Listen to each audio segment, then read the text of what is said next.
하나님의 말씀 마태복음 28장 18절부터 20절까지 봉독을 하겠습니다. 예수께서 나와 일러 가라사대 하늘과 땅의 모든 권세를 내게 주셨으니 그러므로 너희는 가서 모든 족속으로 제자를 삼아 아버지와 아들과 성령의 이름으로 세례를 주고 내가 너희에게 분부한 모든 것을 가르쳐 지키게 하라. 볼지어다 내가 세상 끝날까지 너희와 항상 함께 있으리라 하시니라. 아멘. 기도하겠습니다. 존귀하신 주님을 찬양합니다. 언제나 우리와 함께 하시고 기뻐하시는 살아계신 하나님이 계시기에 어떤 상황 속에서도 우리는 좌절치 아니하고 낙심치 아니하고 표대를 향하여 달려나가게 됩니다. 이 시간도 주님 허락하시는 말씀에 기름 부어주셔서 우리가 어떻게 믿음의 길을 걸어가야 될 것인지 다시 한번 깨닫게 하시고 결단하는 자들마다 감당할 수 있는 힘과 은혜와 능력까지 주여 허락하여 주시옵소서. 우리 구주 예수 그리스도 이름으로 감사하며 기도하옵나이다. 아멘. 이 세상을 우리가 살아가면서 하나님께서 원하시는 삶, 하나님께서 요구하시는 삶을 살지 않는다라면 그 모든 수고가 헛된 일이 된다는 것을 우리는 기억을 해야 될 것입니다. 제가 목회자 한 사람으로서 참 말씀 신앙을 굉장히 강조를 하는 사람 중에 한 사람인데 성경을 수백 번 읽었다 할지라도 하나님의 뜻을 깨닫지 못한다면 참으로 안타깝고 불행한 일이 되고 마는 것입니다. 그리고 하나님의 뜻을 깨닫고 알았다고 할지라도 순종하는 삶이 수반이 되지 않는다면 그건 역시도 전혀 유익이 되지 않는다는 것을 우리가 기억을 해야 될 것입니다. 공생애를 바치신 우리 주님께서 부활하신 다음 승천하시기 직전에 마지막 당부를 제자들에게 하셨지요. 우리 모두에게 하신 주님의 명령입니다.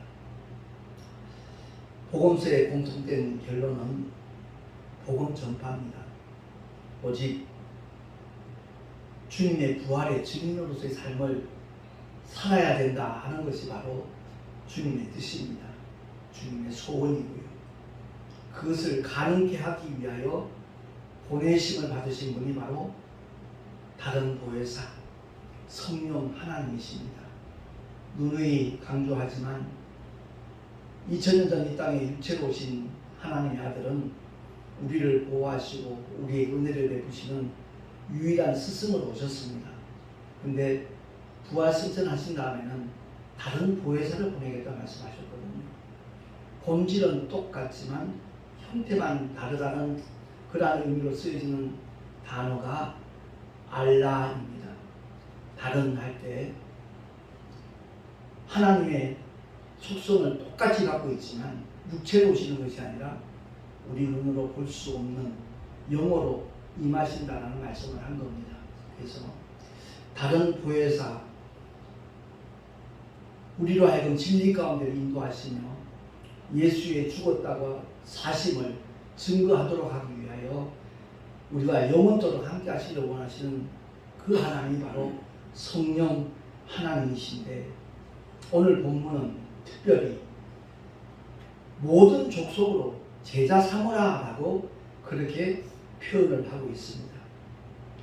우리 모두가 다 교회는 다닐 수 있지만 믿음을 가진 사람은 분명히 교회 다니는 숫자보다 적을 겁니다. 그리고 믿는 자보다 더 적은 수는 성도입니다.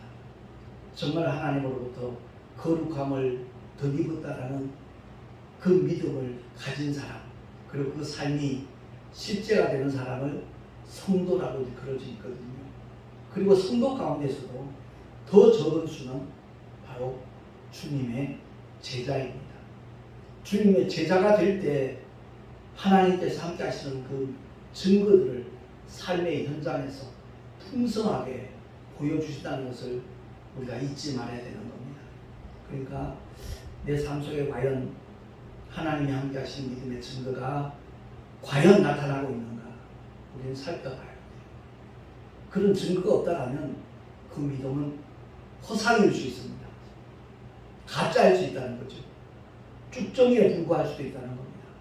사실 이것은 굉장히 심각한 문제입니다. 우리 육체의 목숨의 어떤 위협을 받을 때 누구나 다 심각하게 여깁니다.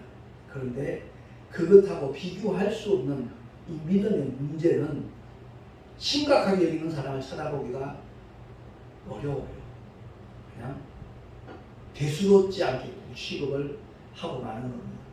제가 칠판에다 몇 자 써놨지만 제자 삼아 주님이 분부하신 것 가르쳐 지키게 하라 라고 주님은 분명히 말씀하셨습니다.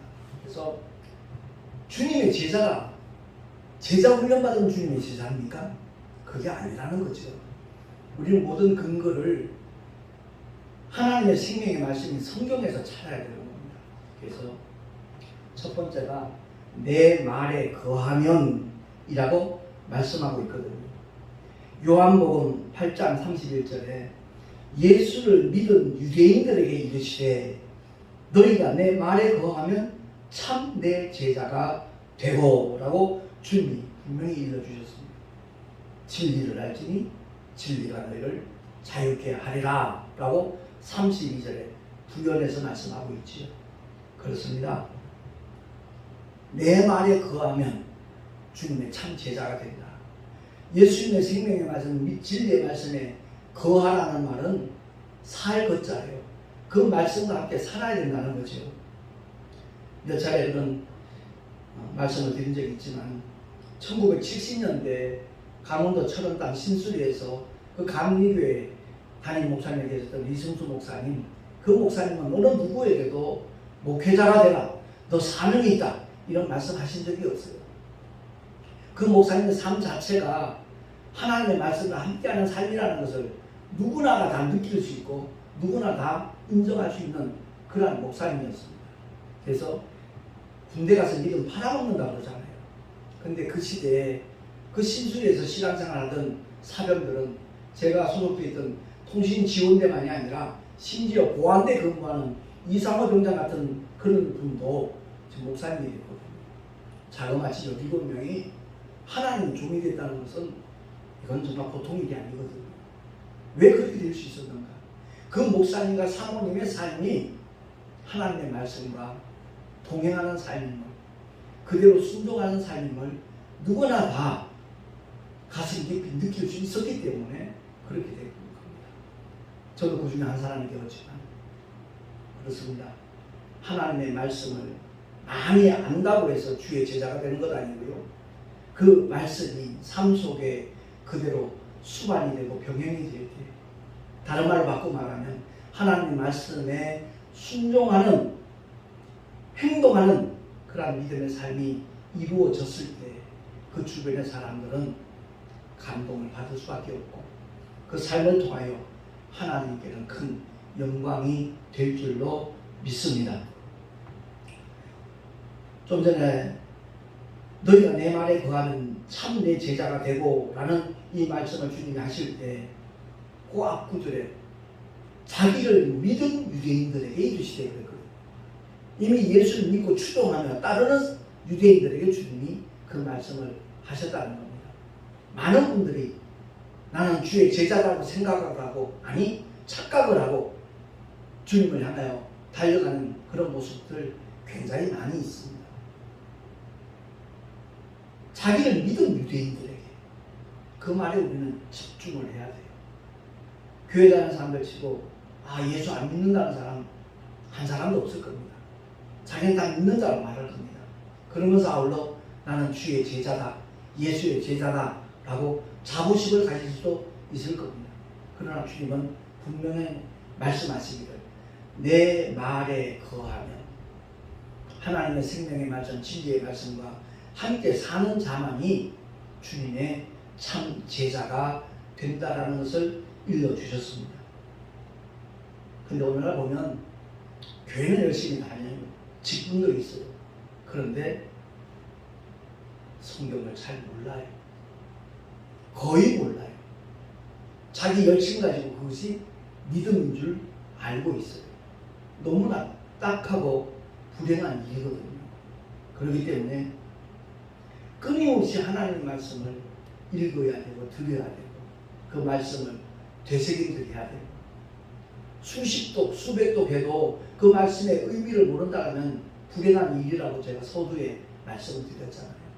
그러니까 하나님의 감동으로 기록된 하나님의 말씀은 하나님의 감동으로 깨달을 수가 있는 겁니다. 제가 그 소천하신 이승수 목사님에게 가장 고맙게 생각하는 것 중에 하나가 여러분 성경 많이 읽으십시오. 그런데 성경 읽기 전에 단 몇 초라도 괜찮습니다. 성령 하나님 성경 읽을 때 깨닫게 해주세요. 함께 해주세요. 도와주세요. 꼭 그 기도를 하고 성경을 읽으십시오. 누누이 그렇게 강조를 하셨어요. 그게 저는 너무나 감사해요. 심지어 어떤 분들은 성경을 많이 봐요. 근데 성경을 난도질하고 있어요. 자기의 이성으로 성경을 파헤칩니다. 세상적인 안목을 볼 때는 대단한 사람처럼 보이지. 그런데 하나님 편에 볼 때는 결코 그렇지 않다는 거죠. 교만투성이라는 거죠. 가장 낮아진 자세에서 가장 겸손하게 하나님 저는 아무것도 몰라요. 하나님께서 깨닫게 해주셔야 돼요. 간절히 사모하는 마음으로 성경을 보면 분명히 살아계셔서 역사하시는 하나님은 바로 그렇게 사모하는 믿음의 사람에게 함께하여 주실 줄로 믿습니다. 우리는 그러한 믿음의 자세를 가져야 돼요. 교회 다니면서 시체마다 세상이 일하는 빠삭해요. 너무너무 잘 알아요. 어떻게 돌아가는지 너무너무 잘 알아요. 그런데 하나님의 뜻에 대해서는 하나님의 일에 대해서는 너무나 둔감하고 무뎌요. 그게 불행 자체라는 것을 전혀 느끼지 못하죠. 그 당사자는. 근데 영적으로 깨어있는 사람이 볼 때는 너무 안타까운 거예요. 그렇습니다. 요한복음 15장 7절 그 말씀은 100% 기도에 응답받을 수 있는 비결이라고 제가 말씀드린 적이 있는데 요한복음 15장 7절 같이 읽습니다. 시작. 너희가 내 안에 거하고 내 말이 너희 안에 거하면 무엇이든지 원하는 대로 구하라. 그리하면 이루리라. 아멘. 여기서 우리가 오해해서 되지 안 되는 것이 뭐냐면 내가 주님 안에 거하고 주님은 말씀이셔요. 내가 주님 안에 말씀 안에 거하고 그 말씀이 내 안에 거하면 무엇이든지 원하는 대로 할 때 그 무엇이든지는 말씀 태도에 바뀔 것을 구하는 게 아니에요. 그 말씀과 항상 일치해요. 그러니까 어떤 자기 욕심을 따라 구하는 그 기도는 사실은 기도가 아니지요. 영적으로 깨어있는 사람은 기도가 무엇인가? 하나님의 뜻을 찾아내는 것이다. 깨닫는 것이다. 그 하나님의 뜻을 이루어 나가는 것이다. 라고 그렇게 대답을 합니다. 그렇습니다. 너희가 내 안에 거하고 내 말이 너희 안에 거하면 바로 그 사람이 주님의 제자이다 하는 것을 일러주시거든요. 그래서 요한복음 15장 8절 주보에 나와 있으니까 한번 합독하겠습니다. 시작. 너희가 과실을 많이 맺으면 내 아버지께서 영광을 받으실 것이요 너희가 내 제자가 되리라. 아멘. 나 예수 믿어요. 그러니까 나 주님의 제자잖아요. 이렇게 우리가 주장할 수 있을지 모르지만 주님은 분명하게 밝혀주셨습니다. 너희가 과실을 많이 맺으면 내 아버지께서 영광을 받으신다. 여기서 과실이 무엇을 의미하는가 우리는 기억해야 돼요. 분명히 분별해야 돼요. 첫째는 성령의 열매지요. 다시 말해서 지난주에 말씀드린 대로 성령을 쫓아 행하라 그랬거든요. 그러면 육신의 욕심은 이루지 아니한다. 왜? 성령의 소욕과 육신의 소욕은 상반되기 때문에 그렇다 라고 주님이 일러주셨거든요. 그렇습니다. 과실을 많이 맺으면 내 아버지께서 영광을 받으신다 했을 때 그 열매는 성령의 열매라가 좀 전에 표현했지만 그것은 하나님께 영광을 돌리는 아름다운 수단이 될 뿐만 아니라 진짜 하나님이 원하시는 열매, 복음의 열매를 결실하는 데 있어서 굉장한 도움이 되고 유익을 주는 것이 바로 성령의 열매입니다. 달리 표현한다면 성령의 열매는 우리의 삶의 현장에서 늘 주렁주렁 결실되어져야 되는 믿음의 사람들의 마땅한 열매가 되어야 돼요. 그런데 지금 오늘날 우리의 모습을 보면 정반대의 열매를 맺고 있거든요. 어느 부흥사 목사님 말씀하셨듯이 목사라는 글자를 크게 써놓고 그게 미음자에서 한 획을 왼 오른쪽 세로 획을 지워버리는 독사가 되어버려요. 열심히 목회는 해요. 근데 그 열매를 보면 독사의 자식이에요. 그러면서 자기는 주의 종이라는 거죠. 이런 착각 속에 있는 사람들이 적지 않다는 것을 우리가 기억해야 돼요. 비단 목사님에 대한 국한된 얘기인가요? 아니요. 성도는 더 할 수도 있어요. 제가 택시에서 만나는 청년이 교회를 떠난 이유 중에 하나가 자기 교회 장로님 얘기를 하죠. 교회에서 목사님한테 가장 인정받고 성도들로부터 정말 칭찬받는 장로님인데 그 삶의 자리를 보면 완전히 거짓말장이고 남 등쳐먹고 사기꾼이고 그 모습을 보고 자기는 교회를 떠났다라는 얘기를 하더라고요. 그래서 지금 그것이 타당한 변명은 될 수 없다. 신앙은 하나님과의 관계다.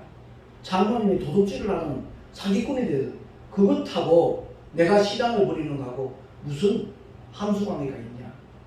제가 읽어주니까 듣고 보니까 그렇네요. 목사님 정말 얼마 전에 내가 열심히 낼 수 있는 교회를 다시 한번 찾아보겠습니다 라고 그렇게 답변을 들었을 때 전 나름대로 굉장히 보람을 느끼거든요. 그렇습니다. 과실을 많이 맺으는 내 아버지께서 영광을 받으신다 이 말씀 성령의 9가지 열매 얼마나 아름답습니까? 그 열매들을 보면 하나님께 영광이 되지요. 믿지 않는 자들이 정말 예수 믿는 사람은 뭔가 달라고 달라 사랑과 희락과 화평과 그 모든 성령의 열매들이 하나같이 아름다워요. 근데 맨 마지막이 뭐죠? 절제예요. 절제. 오늘 많은 사람들이 이 절제에서 실패하는 경우가 굉장히 많아요. 도가 지나치는 그런 경우. 차라리 부족함이 낫다고 그러잖아요. 넘치는 것보다. 바로 그런 의미죠. 자, 그렇다면 내 아버지께서 영광을 받으실 것이요 너희가 내 제자가 되리라 라고 말씀하셨는데 그 제자는 유일한 스승이신 예수 그리스도가 그분의 정말 하나밖에 없는 스승이 되어야 돼요. 그 스승은 모신 자로서 그분이 가르치고 분부하신 모든 것을 알고 지킬 수 있는 사람, 그 사람이 진짜 제자예요. 내가 제자가 되지 않는 상태에서 누구를 제자 삼습니까? 그건 말이 안 되는 거잖아요. 그러니까 오늘날 교회 가는 믿음의 사람들이 하나같이 그런 깨달음을 가지고 그런 자세만 취할 수 있다면 교회를 통해서 하나님은 엄청난 영광을 받으실 것이고요. 하나님의 나라가 폭발적으로 확장될 수 있도록 주님은 역사하여 주실 줄로 믿습니다. 내가 먼저 제자가 되리라. 그 결단이 우리 모두에게 있어야 된다는 말씀이에요. 그 주님의 읽어주신 말씀대로 하나님의 말씀을 알아야지. 그래 그 말에 거하지. 그래서 끊임없이 말씀 신앙은 아무리 강조해도 지나치지 않는다는 것이 제 주장입니다. 끊임없이 하루 3끼 밥 먹듯이 끊임없이 하나님의 말씀을 우리가 먹고 마실 때 가장 기뻐하시는 분은 성령 하나님이셔요. 왜? 진리의 영이시기 때문에 그 진리가 있는 곳에 성령 하나님은 일하시거든요. 함께 증거하시고 그 삶을 또한 축복하시고 역사하시고 보장해 주시거든요. 그렇습니다. 우리의 삶 속에서 성령의 열매를 맺는 것은 너무나 당연한 일이고 그건 기본 사양이에요. 근데 오늘 나는 그 기본 사양이 아니라 대단히 특별한 일인 것처럼 우리 모두가 그렇게 생각을 하잖아요. 어렵다고 여기고. 왜? 목회의 주체나 신앙생활 주체가 자기이기 때문에 너무 어렵게 느껴요. 그런데 신앙생활과 목회의 주체가 내가 아닌 성령 하나님이 계실 때는 너무너무 쉬워요. 너무나 당연한 일이에요. 너무나 자연스러운 결과가 된다는 거죠. 그래서 우리 모두가 다 성령의 충만한 삶을 누구보다도 정말 고집할 수 있는 하나님의 사람들 될 수 있기를 예수 이름으로 축원합니다. 그래서 성령의 열매를 맺는 건 너무나 당연한 것이고 복음의 열매까지 결실될 수 있어야 그 사람이 주님의 참 제자가 된다는 거죠. 내가 먼저 주님의 제자가 되어줘. 정말 하나님과 영광 돌리는 모습이 주님이 함께 하시는 믿음의 증거들이 내 삶의 자리에서 보여져야 되는 것이고 그것을 통하여 내가 누군가에게 복음을 소개하고 가르치고 정말 알려줄 때 그 사람도 동일하게 성령의 감동을 받아서 성령을 쫓아 행하리라 결단하기만 하면 그 사람도 아름다운 믿음의 주인공 주님의 참 제자가 되어질 줄로 믿습니다. 바로 그런 사람이 성령 충만한 믿음의 삶을 살아가는 멸류관의 주인공이 될 수 있는 거예요. 오늘 우리가 하나님의 말씀을 이렇게 상고하면서 과연 나는 하나님의 제자인가? 나는 진실로 예수 그리스도의 제자의 모습을 취하고 있는가? 최소한 사모하며 추구하고 있는가? 노력하고 있는가? 애쓰고 있는가? 먼저 돌아봐야 될 것이요. 아무리 해도 잘 안 되더라 라는 깨달음이 왔다라면 이제 나를 포기하십시오. 자기 포기를 하십시오. 자포자기가 아니라 자기 포기를 하면 됩니다. 그러면 그때부터 주님이 일하실 겁니다.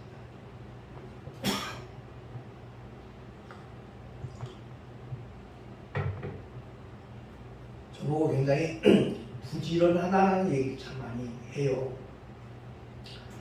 제가 목회자 복음학교를 다녀오기 전에도 굉장히 부지런하게 목회했던 사람입니다. 근데 내 열심, 내 노력, 나의 부지런함 그 결과는 허망한 것이었어요. 아, 이게 헛수고구나 하는 것을 깨닫게 되었어요. 그래서 이론까지 개명을 해서 새로운 목회를 시작하게 된 그 시점부터 지금까지 저는 정말로 행복합니다. 행복한 척이 아니라 너무나 행복합니다. 하루에 12시간씩 운전하고 나면 몸은 힘들고 피곤하고 막 아프고 그렇죠. 그럼에도 불구하고 내 속에는 기쁨이 주님이 주시는 평강으로 가득 채워지니까 근심 걱정이 없는 사람이에요. 세상 근심은 정말 뼈를 삭게 만들잖아요. 근데 성령을 쫓아 행하는 하나님의 사람들이 하나님의 뜻대로 하는 근심은요, 그 심령 속에 전혀 예측하지 못했던 하나님의 평강, 하나님의 기쁨이 채워지더라고요. 아무쪼록 우리 모두가 성령 충만한 삶이 뭔가를 알고, 지난주에 강조했던 메시지지만 성령은 받고 또 받는 게 아니라고요. 성령은 한번 임하시면 영원토록 떠나지 않으셔요.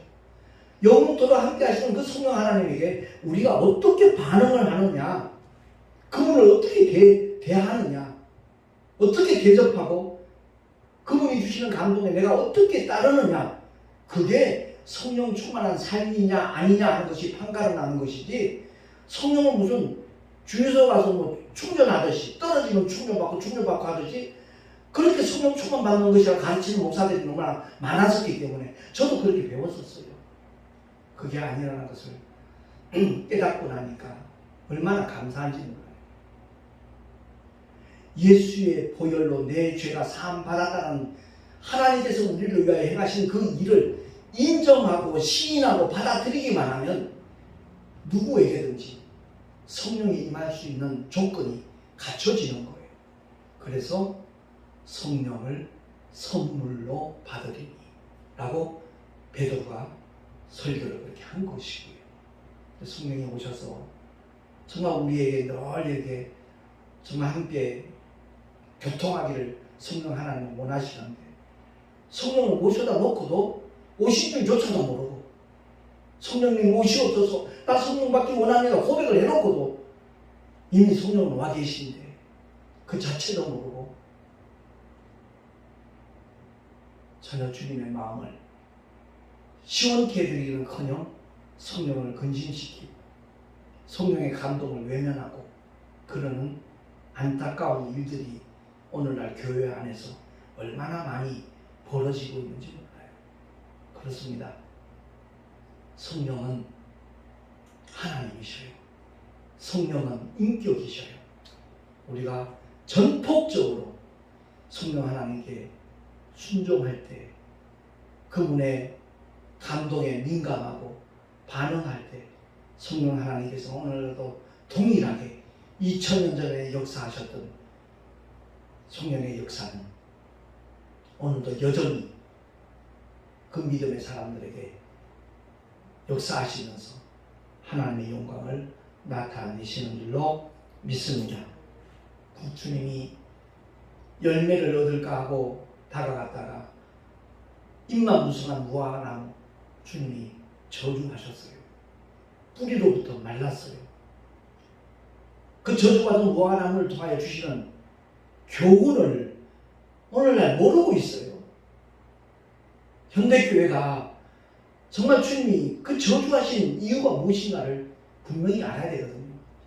뭐 별의별 행사를 다 하죠, 교회에서. 그런데 정작 주님이 원하시는 성령의 열매와 복음의 열매를 맺지 못하는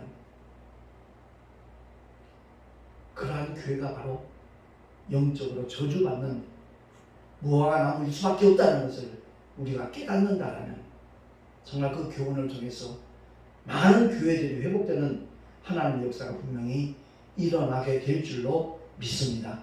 우리 모두가 큰 은혜를 사모하자고요. 끊임없이 주님의 긍휼과 은혜를 구하는 소경 거지 바리새인처럼 다윗의 자손 예수여 나를 불쌍히 여기소서, 나를 불쌍히 여기소서. 누가 야단을 쳐도 상관없어요. 더 큰 소리로 다윗의 자손 예수여 나를 불쌍히 여기소서 고백함으로 말미암아 지나치시려던 주님의 발걸음이 멈춰지는, 그리고 주님이 만나주시는, 그리고 그 남은 생에는 함께 동행하는 삶이 이루어지는 그런 축복의 주인공이 우리 모두가 될 수 있기를 예수 이름으로 축원합니다. 기도하겠습니다. 하나님 아버지 감사합니다. 세상을 위하여 행하신 주님의 그 희생이 결코 헛되지 아니하도록 성령 하나님을 보내주셔서 복음이 전파되는 곳곳마다 성령 하나님께서 지금도 동일하게 일하고 계심을 믿습니다. 복음을 믿고 받아들인 구원받은 성도라면 누구나 다 주의 말씀에 순종함으로써 주님이 이미 허락하시고 보장하시는 복의 주인공들이 되게 해주실 뿐만 아니라 더 나아가서 복음 전파에 최선을 다함으로 정말 주께 충성하는 하나님의 사람들이 되어 멸류관의 주인공까지 될 수 있도록 주여 은혜 위에 은혜를 더하여 주시옵소서. 우리 구주 예수 그리스도 이름으로 감사하며 기도하옵나이다. 아멘. 교회 소식 주보를 참고해 주시기 바랍니다. 제가 35년 목회를 하면서 정말 성경에 대한 나름대로의 어떤 정리를 하는 그러한 마음으로 지금 10번째 오늘 성경을 알자 말씀을 전했습니다. 우리 모두가 다 진실로 성경에 대하여 더 많은 관심을 가지고 그 말씀이 바로 나를 살리는 하나님의 생명이라는 것을 기억을 하고 그 복음의 씨앗을 널리 뿌리기 위해 최선을 다하는 하나님의 사람으로 살아갈 수 있기를 간절히 부탁을 드립니다. 아울러 유튜브에 동영상을 보시는 분들마다 좋아요, 구독, 동참하셔서 힘을 실어주시면 참으로 고맙겠습니다. 작년 한 해 동안 없어진 개척교회, 작은 교회가 3,000개가 훨씬 넘는다고 합니다. 올해는 어쩌면 더 많을 수도 있다고 그렇게 전망하는 분들도 있습니다. 참으로 암울한 얘기겠지만 어쨌든 뭐 좋아요 한번 누른다고 해서 뭐 힘드는 것도 아니고요. 그것들이 모여서 언젠가는 개척교회와 작은 교회에 적지 않은 힘이 발휘될 수 있는 날이 있다라고도 유튜버들이 얘기를 하더라고요. 저는 그 관계를 아직 잘 모르는 상태입니다만 아무튼 말씀을 듣고 난 다음에 조금이라도 내게 유익이 되었다라고 생각이 들거나 하는 정말 힘을 좀 실어줘야 되겠다라는 마음이 드는 분들은 좋아요만큼은 눌러주시면 대단히 고맙겠습니다. 8월 15일부터 17일까지 2박 3일 동안 우리 동선호회 목회자들 학위 수양회가 있습니다. 단순히 영육 간의 어떤 쉼만을 추구하는 것이 아니라 2타임 목회자 세미나까지 합니다. 정말 후회 없는 목회를 했으면 좋겠다라는 그런 마음으로 먼저 그 길을 걸어간 그런 목사님들이 이제 강사가 되어서 함께 받은 바 깨달은 은혜를 나누는 시간이니까 위에서 기도해 주시면 고맙겠습니다. 드린 예물 위하여 잠시 기도하고 축도로 예배를 마치겠습니다. 고마우신 하나님 아버지 감사합니다. 일마다 때마다 우리와 함께 하시기를 기뻐하시는 주님이 계시기에 우리는 어떤 상황 속에서도 포기하지 않고 좌절치 않고 낭망치 않습니다. 오직 주님만을 바라보며 기대하며 의지하며 나아가겠습니다. 이러한 믿음을 우리에게 허락하신 주님께 너무나 감사한 심령으로 귀한 예물들을 드렸습니다. 11조와 헌물 기쁘시게 주님 흠양하여 주시고 아버지의 거룩하신 뜻이 펼쳐지는 일에 아름답게 쓰여지게 하여 주시옵소서. 드린 손길들마다 복에 복을 더하여 주시옵시고 하늘의 상급으로 쌓여지게 하시고 그 마음에 간절히 바라는 소원들이 주님 안에서 아름답게 성취되는 역사까지 주여 허락하여 주시옵소서. 이 예물에 쓰여지는 곳곳마다 아버지의 거룩하신 생명이 공유되는 놀라운 축복의 역사가 일어나기를 간절히 소망하옵고 이제는 우리 구주 예수 그리스도의 크신 은혜와 하나님 아버지의 영원하신 사랑하심과 보혜사 성령 하나님의 내주교통 인도하심과 교통하시가 축복하심이 오늘 주의 말씀을 듣고 진실로 주님 안에 거하여 또한 주의 말씀이 내 안에 거하여 주님의 참 제자로 많은 열매를 맺으면서 살아가기라 결단한 하나님의 사람들 머리 위에 그 가정과 자녀들과 경연한 삶의 터전 위에 또한 주께서 비록 앞쪽에 세우신 주님의 모든 교회들 위에 지금으로부터 영원토록 함께 있을지어다. 아멘.